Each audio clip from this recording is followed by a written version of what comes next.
नमस्कार मंडळी, स्वागत आहे पुन्हा एकदा आपल्या एका नवीन व्हिडिओमध्ये आणि आपल्या यूट्यूब चॅनलमध्ये. वेळ न लावता व्हिडिओला सुरुवात करूया.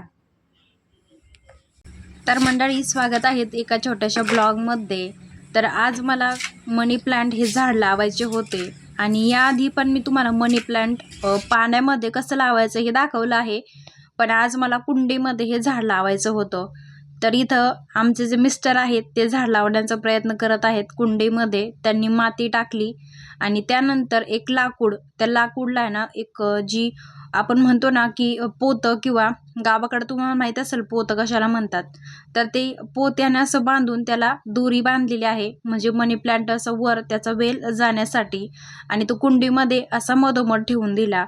त्यानंतर हे मनी प्लांटचे जे थोड्याशा फांद्या त्यांनी आणलेल्या आहेत आणि त्या फांद्या त्यांनी अशा लावून दिल्यात. बघा व्हिडिओमध्ये दाखवल्याप्रमाणे तुम्ही पण अशा पद्धतीने मनी प्लांट एकदा नक्कीच लावून बघा.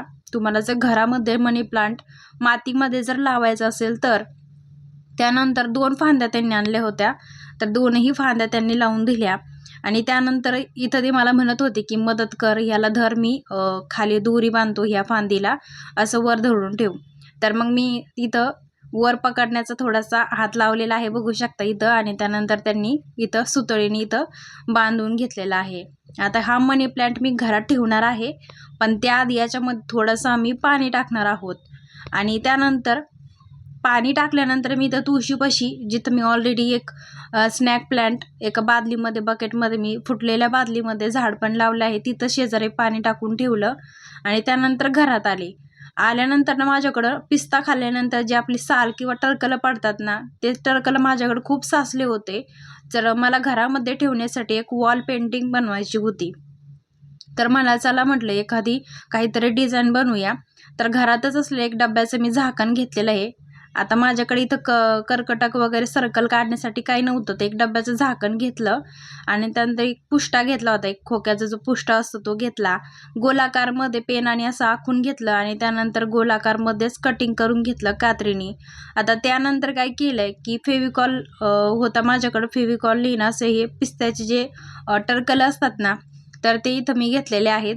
आणि साईडला म्हणजे काठाची बाजू आहे ना, ज्या पुष्ट्याची साईडची गोल जी बाजू, त्यावरती संपूर्ण मी असं इथं फेविकॉल लावून घेणार आहे. किंवा पिस्त्याच्या सालीला सुद्धा थोडासा असा, किंवा हे टरकल्यांना देखील फेविकॉल लावून घेतला तरी चिटकतात, किंवा अशा पद्धतीने सुद्धा. तर मी अशा पद्धतीने पूर्ण हे पिस्ते असे चिटकवून घेतले. आता त्यानंतर माझ्याकडं होळीचे कलर होते. इकडं ना एक म्हणजे होळीचे कलर खूप असे सुटसुटीत भेटतात.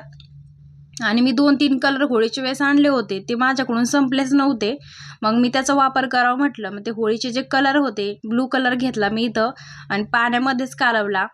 आणि त्यानंतर ब्रशने पूर्ण असा हा पुष्ट्यावरती तो कलर देऊन घेतला आतमध्ये, आणि डबल हात मारला होता, म्हणजे डबल यावरती कलर मी दिला होता.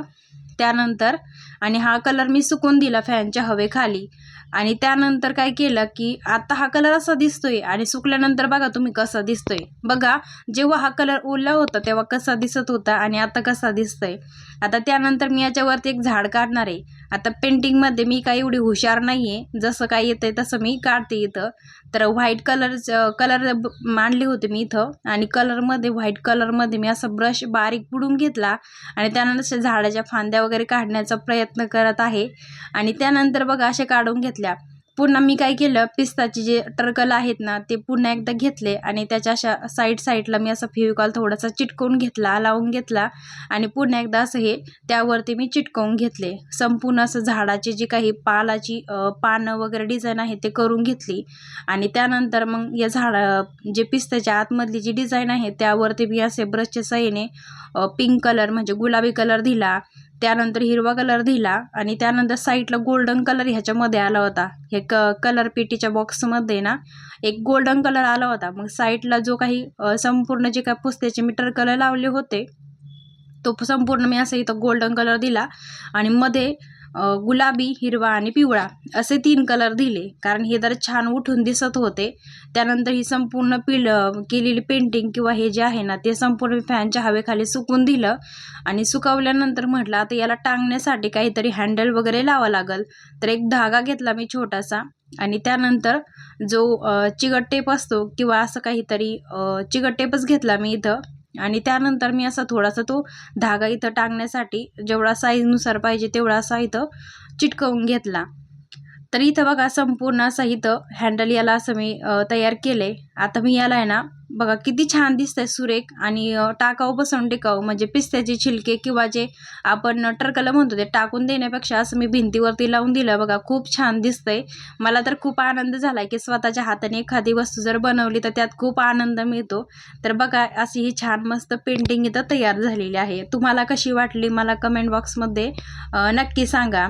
आणि आजचा ब्लॉग देखील तुम्हाला आवडला असेल तर नक्कीच लाईक करा, शेअर करा आणि कमेंट करून नक्की कळवा.